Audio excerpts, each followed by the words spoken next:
Viral pedagang es sajikan dagangan dengan heboh, tak kalah dengan kuliner Vrindavan.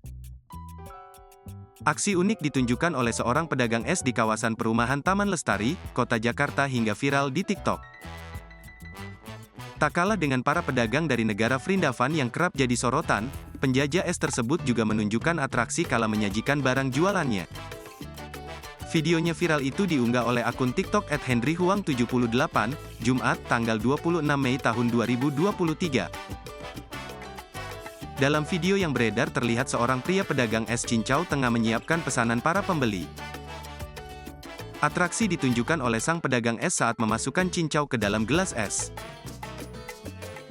Bukannya langsung diletakkan, cincau tersebut justru terlebih dulu dilemparkan ke udara dan disambut gelas plastik di tangan sang pedagang.